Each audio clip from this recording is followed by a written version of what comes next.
செய்திகளை உடனுக்குடன் தெரிந்து கொள்ள நியூஸ் பைன் சேனலை சப்ஸ்கிரைப் செய்து பெல் பட்டனை அழுத்துங்கள்.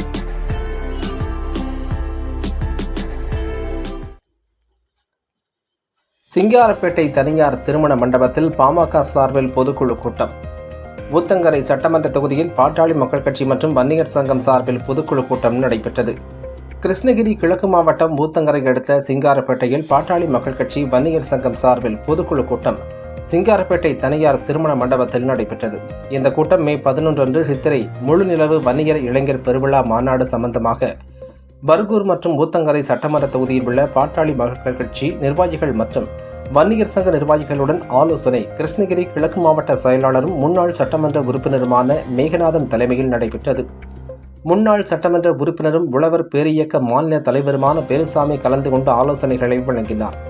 இக்கூட்டத்தில் மாவட்ட தலைவர் அண்ணாமலை, மாநில சமூக நீதி பேரவை துணைத் தலைவர் வழக்கறிஞர் மூர்த்தி, முன்னாள் மாவட்ட செயலாளர்கள் ஆறுமுகம், ராஜசேகர், சிவானந்தம், வன்னியர் சங்க மாவட்ட செயலாளர் அக்ரி மூர்த்தி, வன்னியர் சங்க மாவட்ட தலைவர் பில்லா மாதேஸ், பசுமை தாயகம் மாவட்ட செயலாளர் கிருபாகரன், மாவட்ட இளைஞர் அணி செயலாளர் ஹரிதாஸ், குணச்சந்திரன், பாட்டாளி தொழிற்சங்க மாவட்ட செயலாளர் திருநாவுக்கரசு, ஒன்றிய செயலாளர்கள் வெள்ளியரசு, சித்தார்த், மணிகண்டன், அருண், நகர செயலாளர்கள் ராஜாமணி, நகர தலைவர் முனியப்பன், இளைஞர் அணி செயலாளர் சக்திவேல், இளைஞர் அணி தலைவர் சிலம்பு, ஜிம், ராஜ்குமார், பாஸ்கர் உள்ளிட்ட மாநில, மாவட்ட, ஒன்றிய, நகர, கிளைக்கழக நிர்வாகிகள் கலந்து கொண்டனர். இறுதியில் மாவட்ட கலை இலக்கிய அணி மாவட்ட செயலாளர் சின்ன கண்ணூர் நன்றி தெரிவித்தார்.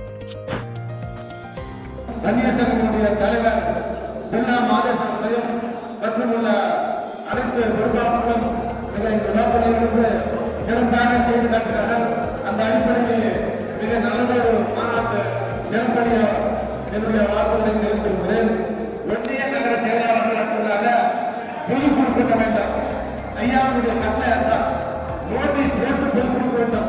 இதை வாட்ஸ்அப்ல போட்டு பொதுக்குழு கூட்டக்கூடாது என்று சொல்லி நோட்டீஸ் போட்டு பொதுக்குழு கொண்டு நம்முடைய அண்ணன் வேலுசாமி மாதவ ரவி அவர்களும் உங்களுக்கு ஒவ்வொரு தொகுதிக்கு எவ்வளவு பொதுக்குழு கூட்டப்பட வேண்டும், எந்த நேரத்தில் பொதுக்குழு கூட்டப்பட வேண்டும் என்று தெளிவாக சொல்வார்கள். அந்த